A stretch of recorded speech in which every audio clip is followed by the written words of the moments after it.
que é que fazem uma poeta, um jornalista e um economista nesta edição de Um Pouco Mais de Azul dedicada à urgência?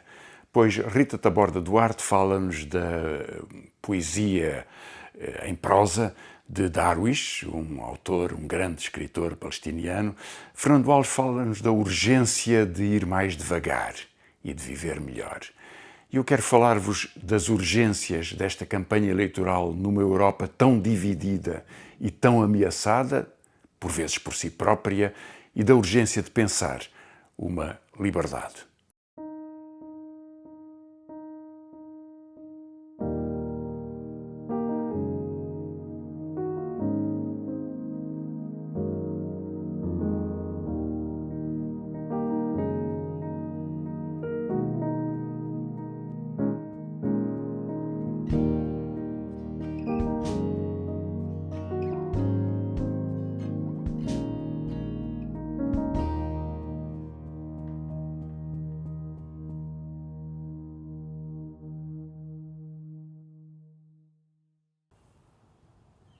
Um homem com pulseira verde morre após horas de espera nas urgências de um hospital com queixas de dores agudas no peito.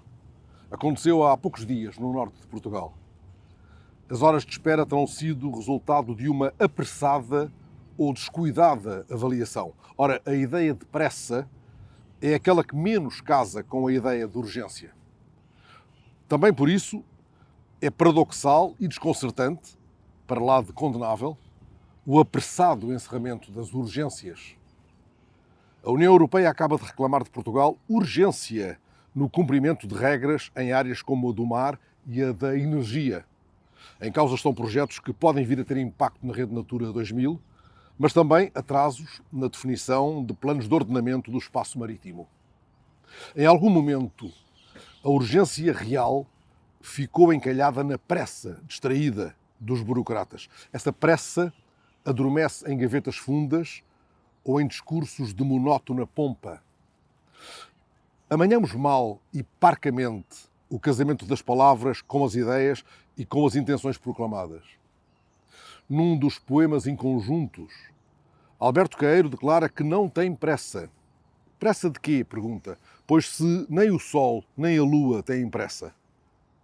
Ter pressa, observa o Queiro, é querer que a gente passe adiante das pernas. Há poucos dias, o Papa Francisco, que chefia uma instituição marcada pela mudança lenta, apelou a uma ação urgente face à crise climática, lembrando que são os pobres da Terra que mais sofrem, apesar de serem os que menos contribuem para o problema. O Papa lembrou os números da tragédia planetária e deixou uma pergunta que deveria provocar alguma urticária nos decisores políticos. Estamos a trabalhar para uma cultura de vida ou para uma cultura de morte? Esta pergunta não pede pressas desatadas, pede ação urgente. Para pressas desatadas, já nos basta a sazonal inquietação de alguns com o problema dos pobres à míngua de teto. Chegam a definir etapas e a proclamar datas para a erradicação do problema, os pândegos, e passam apressadamente à rábula seguinte. Já lá vai mais de uma década, José Tolentino Mendonça deixou-nos um aviso muito sério na crónica que assinava no Expresso. A pressa condena-nos ao esquecimento. O poeta que viria a ser cardeal, em Roma, recomendava-nos a leitura de A Lentidão, de Milan Kundera, e rebelava-se contra a pressa do mundo, contra aquilo a que chamava um galope ruidoso, veemente e efêmero. Já lá vai mais de uma década e o aviso vem muito a tempo, ainda que nos confronte, sim, com uma urgência. Na verdade, ao tornar evidente a necessidade de voltarmos a essa arte tão humana que é a lentidão, ele coloca-nos face a uma urgência. A lentidão não é o reino dos papas-sordas. E ao contrário da pressa, a lentidão não é inimiga da urgência. A urgência convoca-nos para o que, ao contrário da lentidão, nenhuma pressa alcança. Saramago vai ao ponto preciso, numa passagem de A Caverna. Não tenhamos pressa, mas não percamos tempo. Italo Calvino, um grande escritor italiano do século passado, escreveu no final da sua vida, uns 15 anos antes do final do milénio, um livro que chamou Lições Americanas. Era um conjunto de conferências que ele queria fazer em Harvard, 6 conferências, aliás, não as chegou a acabar, sobre o que pensava que podiam ser os sinais, as grandes ideias constitutivas de um novo século ou de um novo milénio. Lições Americanas. E um deles é sobre a ligeireza. Não é bem sobre a urgência, mas é sobre a ligeireza, sobre a rapidez. E no final dessa lição, dessa conferência, Italo Calvino conta-nos a história de um grande pintor chinês, Chuang Tzu, que teria sido convidado, tudo isto é uma lenda, teria sido convidado pelo monarca para desenhar um caranguejo. E Chuang Tzu pediu-lhe 5 anos, porque era preciso uma grande preparação. Ele era conhecido pelo seu traço, mas era preciso uma grande preparação. Ao fim de 5 anos, o rei perguntou-lhe se já tinha concluído o caranguejo. E ele disse que não, são precisos mais 5 anos. E ao fim desses segundos 5 anos, ao fim de 10 anos, Chuang Tzu chegou ao pé do rei, agarrou numa folha de papel e com um único traço desenhou o caranguejo mais perfeito que jamais tinha sido visto. Onde é que está a rapidez? No tempo de preparação ou naquele traço fulgurante com que o desenho foi feito? Essa é a pergunta de Italo Calvino. E muitas vezes somos confrontados com um tempo que é sempre um tempo de maior precipitação, como se fosse sempre o coelho de Alice no País das Maravilhas, que percorre os nossos horizontes, que nos invade as nossas imagens, sempre atrasado, sempre aflito com o tempo. Talvez seja essa a sensação que temos num mundo que é cada vez mais atravessado pela precipitação, cada vez mais atravessado pela surpresa, até pela angústia desta surpresa.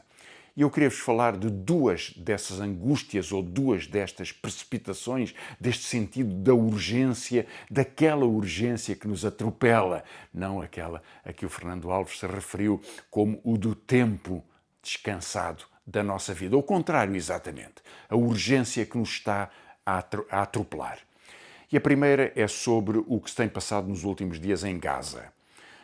Já vão muitos meses desta guerra, que parece infindável, na verdade faz parte de uma guerra infinita que atravessa o Médio Oriente e dessa forma até está a incendiar todo o mundo. Mas nos últimos dias houve um facto novo, que foi a decisão do Tribunal Penal Internacional de condenar e exigir o fim da ofensiva sobre Gaza, ou seja, de exigir um cessar-fogo, por razões humanitárias absolutamente evidentes, 2,5 milhões de pessoas deslocadas, já vamos nas 4 dezenas de milhares de mortos.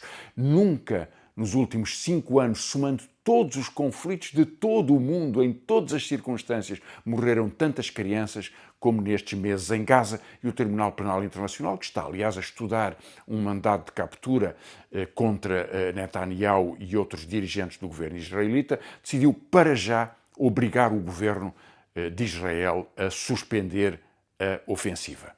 Evidentemente, esta decisão não foi cumprida.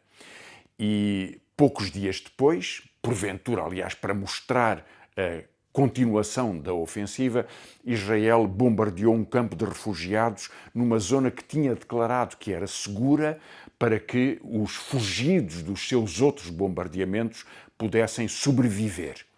Essa zona foi bombardeada. Israel diz agora que se tratou de um engano, que vai fazer uma investigação, como se alguma vez as decisões militares neste contexto fossem algum equívoco. São objetivos deliberados para o assassinato de civis, para aterrorizar a população e para impedir a sua sobrevivência. Um genocídio, portanto. O alto representante das Nações Unidas para a política externa, Borrell, veio dizer que estas decisões, veio condenar estas decisões e, por uma vez, sublinhar que a União Europeia tinha que aceitar e, portanto, cumprir a decisão do Tribunal Penal Internacional e fazer cumprir a decisão do Tribunal Penal Internacional. Havia, portanto, uma urgência nisto. Talvez seja um reconhecimento mais da incapacidade do que uma declaração de política concreta que possa ser aplicada. A União Europeia, aliás, continua a manter um contrato de associação com Israel, ou seja, critica de uma forma e protege de outra. O principal governo da União Europeia, o governo alemão, continua a fornecer armas para Israel, que são naturalmente utilizadas neste genocídio. Há, no entanto, em toda esta urgência da humanidade, contra a urgência da guerra, um sentido profundo de uma mobilização social, de uma mobilização europeia, de uma mobilização mundial, os estudantes norte-americanos, em todo o mundo, judeus pela paz e outros movimentos que têm sublinhado a urgência de acabar esta guerra. A segunda urgência de que vos quero falar é a das eleições europeias. As eleições europeias são um conjunto de declarações, de disputas eleitorais, naturalmente. Esperar-se-á que haja nas eleições de dia 9 de junho uma afirmação da vontade dos europeus e das europeias nos vários países, nas circunstâncias políticas em que vivem. Teme-se, aliás, que disso resulte uma maior fragmentação política, o que quer dizer exatamente um crescimento da extrema-direita, ou seja, da política da urgência da guerra, ou da urgência do ódio, ou da urgência da discriminação. E é sobre algumas dessas ameaças, sobretudo duas, que eu vos queria falar. A primeira é a da transformação da política europeia num discurso de ódio e de ódio aos imigrantes. Isso é tanto absurdo em alguns destes países, por exemplo, em Portugal. Portugal teve, entre 2011 e 2023, 1.200.000 emigrantes, sobretudo jovens, aliás. Mais de metade deles tinham o ensino superior. Cerca de 600.000 destas pessoas tinham o ensino superior. Alguns terão regressado, mas o fluxo de pessoas que saiu de Portugal para outros países, sobretudo europeus, é muito maior do que o fluxo de imigrantes que entraram em Portugal neste período. No entanto, a questão da imigração continua a ser usada e será usada cada vez mais. É essa a cor do tempo da política da extrema-direita nos dias de hoje, como um argumento para criar simultaneamente uma identidade política, uma identidade de fechamento político e para acentuar o incómodo e a desconfiança que uma parte da população, sobretudo a parte mais sofrida da população, tem em relação ao seu modo de vida. Há para isto uma teoria. Já ouviram, porventura, falar dela. É a teoria da grande substituição. A teoria de que centenas de milhões de imigrantes poderão vir para a Europa, que tem pouco mais de 500 milhões de habitantes, e poderão substituir a população, porque há uma natalidade superior, uma taxa de natalidade superior por parte destes imigrantes, e, portanto, haveria uma islamização da Europa. Todos os tons possíveis já foram ouvidos por cada uma das pessoas que está a assistir a este podcast. Eu queria, no entanto, sublinhar que a teoria da grande substituição já teve algumas aplicações históricas. E aquela de que me lembro é a do massacre, outro genocídio, da população indígena na América Central e na América do Sul e a sua substituição por 12 milhões de escravos que foram levados da África, sobretudo por portugueses, mas também por barcos espanhóis, holandeses e ingleses. Isso foi uma política de extermínio de uma população e substituição por outra em função das regras do trabalho escravo e da colonização imperial destes territórios. A construção agora desta percepção do imigrante é o ponto fundamental da política da extrema-direita. É na base desta percepção que a extrema-direita quer evitar qualquer debate sobre política económica, política social, sobre o modo de vida das pessoas, para afirmar uma fronteira de ódio. A urgência democrática para combater a urgência do ódio é, portanto, tão importante nesta campanha eleitoral. Há, no entanto, um segundo contexto nesta política europeia que acentua a urgência democrática contra esta forma de violência, contra este discurso, contra esta ecologia da violência que a extrema-direita tem vindo a conjugar. E é, aliás, o que a torna ainda mais perigosa. É que a extrema-direita não está só. A extrema-direita hoje faz parte de um caudal dentro da transformação da direita e por uma razão e com uma consequência. A razão mais importante é que nos últimos anos, nas últimas décadas, mais de 40 anos, 45 anos talvez, a economia do mundo, as principais potências capitalistas, enfim, a estrutura da economia do mundo tem conhecido um desenvolvimento muito desigual, mas uma tendência para a estagnação e para a acentuação das crises, das dificuldades, das perturbações dentro das grandes economias do mundo. Há algumas exceções, o grande crescimento da China nas últimas décadas, mas mesmo esse tende agora a ter uma desaceleração. E, portanto, ao contrário do que se passou, aliás, nos 30 anos a seguir à Segunda Guerra Mundial. Foram os 30 anos gloriosos, grandes taxas de crescimento, grande alteração do padrão de emprego nos países mais desenvolvidos, não nos outros. Mas nos países mais desenvolvidos estivemos muito próximo do pleno emprego durante esses 30 anos, até 1975, mas em contrapartida a viragem da década de 70 até ao final do século e durante o século XXI, portanto os últimos 40 anos, são de crescimento estagnado, de praticamente estagnação. E essa dificuldade de acumulação e de rentabilidade tem levado alguns dos empresários mais poderosos, ou seja, uma parte significativa da burguesia europeia, a apostar na extrema-direita. Elon Musk é talvez um exemplo disso, um dos homens mais ricos do mundo, ou talvez o mais rico do mundo. Ele está agora a disputar contra os acionistas da sua própria empresa a exigência de um prémio da ordem de 60 mil milhões de dólares, um prémio de 60 mil milhões de dólares anual, para percebermos a dimensão do poder que isto representa, ou seja, ele quer para si próprio como prémio mais ou menos, enfim, um pouco menos, do que foi o resgate da Troika em Portugal por um período de vários anos. E, portanto, esta burguesia com uma acumulação extraordinária baseia-se em empresas com menor rentabilidade.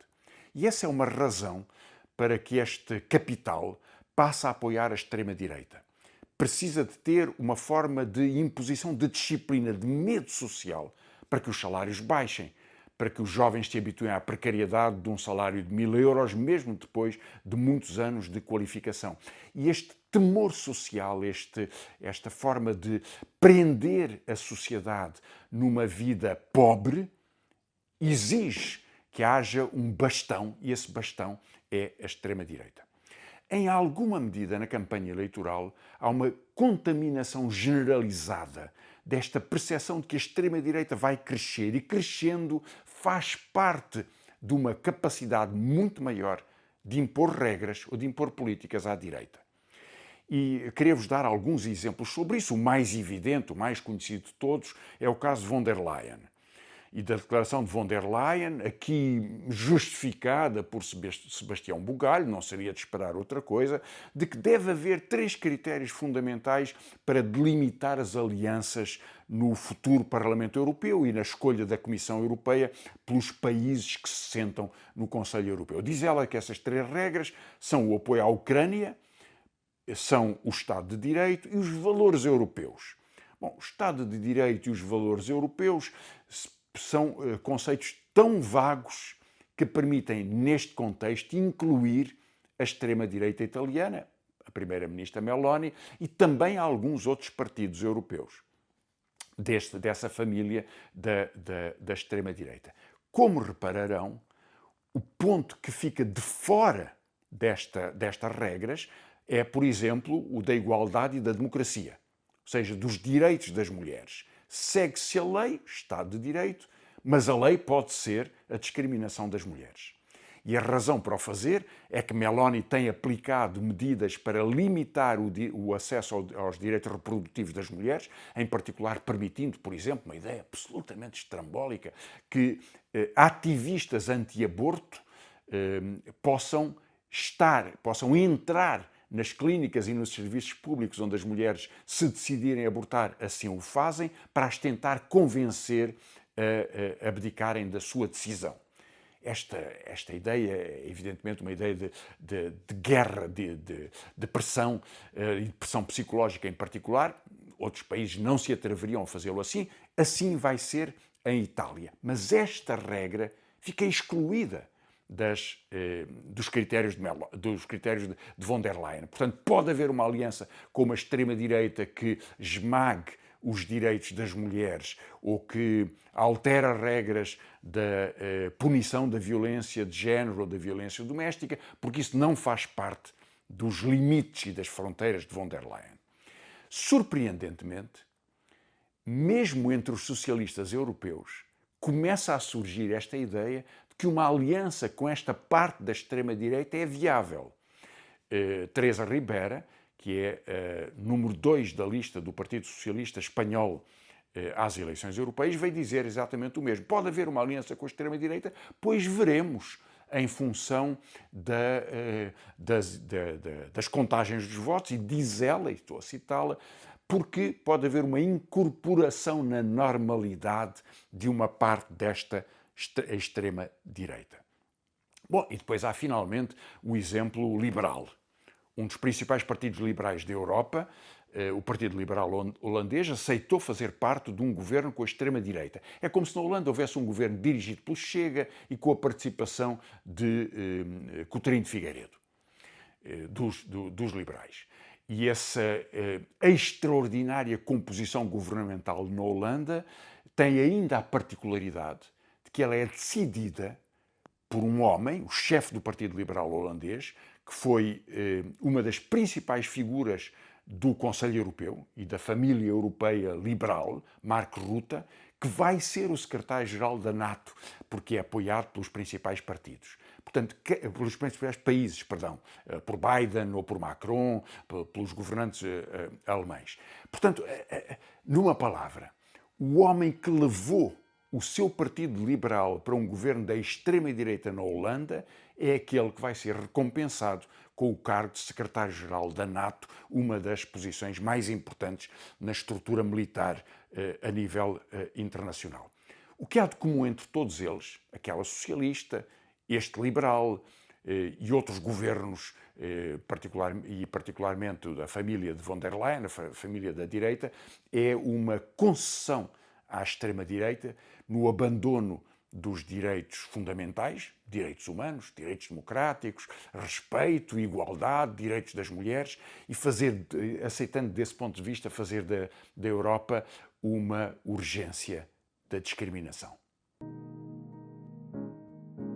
Urgente, como diria Eugênio de Andrade, seria destruir certas palavras: ódio, solidão, crueldade. A urgência é o gatilho do podcast de hoje. Soa até como uma ironia triste escolher, sob o signo da urgência, justamente um livro do poeta palestiniano Mahmoud Darwish. Mais ainda, depois dos tão recentes acontecimentos em Rafah. E mais ainda, querendo eu falar deste livro em particular, na presença da ausência, cujo título só não se mostra em completa antítese, porque é, pelo contrário, a expressão concreta e visível da opressão, do vazio, a consciência de que a perda ou a ausência pode mesmo ocupar um lugar concreto, físico, no fundo, ganhar espaço ao mundo. Esta edição da Flaner, que é na verdade uma reedição, apresenta a tradução de Manuel Alberto Vieira. E este será, e digo sem grandes dúvidas, será certamente um dos mais belos livros que me foi dado a ler nos últimos tempos. Num discurso que caldeia poesia e prosa, é por 20 curtos capítulos que se percorre a história de uma vida como a de um povo e onde se sente, sobretudo, a lentidão a que se votou a urgência para uma solução na Palestina. Na presença da ausência, é de facto um livro notável, tão belo quanto pungente. Aqui, a biografia pessoal de Mahmoud Darwish entrelaça-se com a trágica história de um país em que cada dia são 100, quando não 1000, resgatando o refrão da canção de Zé Mário Branco. Pouco sentido fará um mundo que, perante situações em que urge exigir de imediato, se reaja com o vagar dos dias que se arrastam, multiplicando emergências e dilatando-os, tornando, no fundo, a ausência a única coisa que realmente permanece. Como se quisesse dar tempo ao tempo necessário para que este aprimore a crueldade, de modo a que esta floresça exuberante e floresça por todos os recantos. Por outro lado, curiosamente, este livro, Presença da Ausência, de Mahmoud Darwish, foi por si mesmo ditado por uma urgência também. A urgência de pôr uma memória em ordem quando se sabe que se pode estar muito próximo da morte, bem perto do fim. O livro foi publicado pela primeira vez em 2006, 2 anos antes de Darwish vir a morrer, sabendo-se, no entanto, já gravemente doente. O texto cruza poesia e prosa, autobiografia e reflexão histórica e social e revela-se, afinal, no fim, como uma arte poética em que a linguagem da poesia se expõe enquanto se pensa a si mesma. No livro, a própria língua é atravessada pelo discurso poético que atravessa a história escrita com maiúscula, mesmo quando sabemos, ou quando a sabemos composta pela intimidade única dos pequenos episódios da vida de alguém, de tal história com minúscula. Lendo o livro, bem se percebe esta urgência de reerguer a memória quando se sente o presente bloqueado face ao futuro. O poeta vai reunindo, capítulo a capítulo, os telhaços de um passado, o seu e o da Palestina, sempre entrelaçados, na esperança talvez de reconstituir um espelho onde se possa ver, e ao seu país desfeito, num balanço reconstruído do presente. Quando Mahmoud Darwish nasce em 1941, ainda estava a região sob domínio britânico e em 1948 foge ainda criança com a sua família para o Líbano, vítima da Nakba. A sua aldeia é totalmente devastada e ocupada por um colonato judaico. A família regressa um ano depois, sem nunca deixarem de se sentirem exilados, mesmo no seu regresso. Na Presença da Ausência é um título então escrito sob o signo do exílio de uma vida. Ser, neste caso, um exilado da terra é ser também um exilado de si mesmo. Por isso não espanta que nesta autobiografia poética, mas em prosa, nesta autobiografia poética, o diálogo subjacente resulte sempre numa conversa de si para si próprio. Um eu dirigindo-se a outro eu estilhaçado. Uma identidade que se expõe, no fundo, em várias frentes, em plena ausência de si. Aliás, Darwish refere sempre em várias entrevistas, a ruptura da sua identidade a par da ruptura da própria pátria, mas exibe a paralisação do tempo, o ceifar da infância, com uma permanente ausência identitária e chega a perguntar-se mesmo em entrevistas. A questão é saber se é possível reconstituir uma infância roubada, reconstruindo a terra que lhe foi roubada. Nestes 20 capítulos em prosa poética, cruzam-se então episódios da vida de Mahmoud Darwish com a história política da ocupação palestiniana. E é o tom reflexivo, elegíaco do texto que permite a cada frase que se expanda poeticamente. E os fatos biográficos e históricos, sempre andando a par, vão-se ampliando para chegar ao cerne dos grandes temas universais: o amor, a morte, o medo, a solidão, a procura, o pensamento, a identidade. As particularidades biográficas transformam-se então na universalidade do pensamento que alcança a precisão com que a poesia atinge as ideias mais complexas. A questão que aqui se põe está na esteira da Adorno, como escrever depois de Auschwitz. Está na esteira então da questão de Adorno e quase no final do livro, já no capítulo 16, surge então uma pergunta do autor no gume da página. O que pode um poeta fazer perante o bulldozer da história? Que braço de ferro é possível entre a história e a palavra poética? E leio do livro: e onde está a minha linguagem? Terá sido por isso que a tua resposta consistiu na defesa poética da narrativa e da memória? Transpuseste para o papel os ecos de uma memória individual e coletiva? O que pode um poeta fazer perante o bulldozer da história, se não preservar os velhos trilhos e as fontes visíveis e invisíveis, e cuidar da língua para que não perca a precisão metafórica nem prescinda das vozes das vítimas que reclamam o seu pinhão de memória futura. Um pouco mais adiante, no texto, a pergunta incisiva que vale como a questão interna que pulsa violenta no livro. O que significa para um palestiniano ser poeta e para um poeta ser palestiniano? Pergunta-se Mahmoud Darwish e ensaia uma resposta mesmo logo a seguir. Em resposta à primeira pergunta, significa ser o produto da história, existir na língua. Em resposta à segunda, ser vítima da história é triunfar através da língua.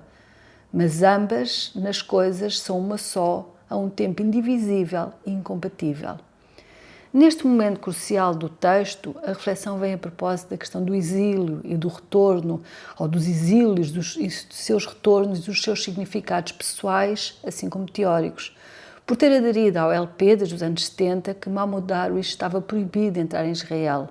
Essa proibição é suspensa por uns dias para visitar o poeta Emil Habibi, a cujo funeral acaba por assistir em Haifa.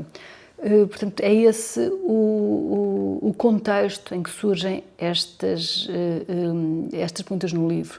Mas regressando agora ao início do livro, depois de lhe ter visitado o fim, logo na primeira página exibem-se as faces escondidas na palavra eu. O eu pátria, um eu língua, um eu escritor, um eu homem, todas estas faces encarando de frente a morte. E cito: partamos juntos, tu e eu, em duas direções. Tu rumo a uma segunda vida prometida pela língua num leitor que sobrevivesse à queda de um cometa. Eu rumo a esse encontro, mais de uma vez adiado com a morte, à qual prometi num poema um copo de vinho tinto. Trata-se do início de uma autobiografia elegíaca, sim, e que começa pelo final. Um fim em que a poesia, em lugar cimeiro, implica um fintar da morte da vida como da pátria, embora nada possa, afinal, contra ela. No final do segundo capítulo, uma frase ressoa como se fosse um belo verso que quase resume o percurso do livro. O futuro torna-se o teu passado por vir. O futuro torna-se o teu passado por vir. Numa prosa em que se ouve o remorejar da poesia, o regresso à infância é a descoberta do momento inaugural da língua, da fala, lugar de pertença, tal casa do ser. E cito: chamaram de sonhador pelas tantas vezes que destas palavras asas que os adultos não viam. Volta a ser criança, ensina-me a poesia, restitui às palavras a sua inocência primeira, faz-me nascer de um grão de trigo, não de uma ferida. Esta última frase, aliás, é resgatada como epígrafe para todo o livro, procurando-se alguns no passado uma vida anterior ao significado. Não é então a urgência de um futuro que se busca, mas sim somente um passado que restitua o futuro, um passado que possa nascer do trigo, sim, não da ferida que se abriu em cada palestiniano. São vários os tópicos que se percorrem cada qual dos 20 capítulos que se sucedem no livro, em que a abstração poética reflexiva de temas como a infância, o medo, o amor, o silêncio, a beleza, o sonho, o envelhecimento, a própria escrita, se cruzam com concretos factos biográficos, os exílios, os regressos, a mãe do autor, o pai, a prisão, os cuidados intensivos, as experiências no hospital à beira da morte. Traça-se então no livro um mapa de memória que une todos estes pontos numa mesma urdidura. Mas é a palavra que sobressai como o último reduto de liberdade, como possibilidade de um regresso, se não a casa, pelo menos a si mesmo, transformando em alguns momentos o livro numa arte poética, um ensaio literário que mede o peso, o valor da própria língua. Quase a terminar, não posso deixar de citar esta passagem, esta relação entre a terra, que é sempre a do exílio, e como isso define, de alguma maneira, o poeta. Não precisávamos de mitos, exceto para explicar a relação entre a lua e a menstruação, entre o sol e as estações, e para acrescentar magia às palavras nas longas noites de inverno e adestrar as bestas na obediência à música. Perguntas. O que significa refugiado? E dir-te-ão: é aquele que é arrancado à sua pátria. Perguntas: o que significa pátria? Dir-te-ão: a casa, a amoreira, o galinheiro, a colmeia, o cheiro do pão e o primeiro céu. Perguntas: numa palavra tão pequena cabe tudo isso, mas não cabemos nós? Afinal, a presença da ausência é como a sísifa urgência das coisas do mundo, que não acabam nunca, só que regressam a um permanente e infernal início cíclico. Como dizia Rui Belo, feliz é aquele que administra sabiamente a tristeza e aprende a reparti-la pelos dias. Mas difícil é testemunhar que o ódio, a solidão, a crueldade, a mais descarnada tristeza se concentram todos juntos a cada um dos dias, todos os dias. E nós, testemunhas de tudo isso, observando em direto, como no verso de Cesarini, a floresta escondida atrás do pássaro. Obrigada. E este foi o episódio de Um Pouco Mais de Azul dedicado à urgência, às urgências. Siga-nos nas várias plataformas de podcast e, se quiser, recomendo Um Pouco Mais de Azul aos seus amigos e amigas.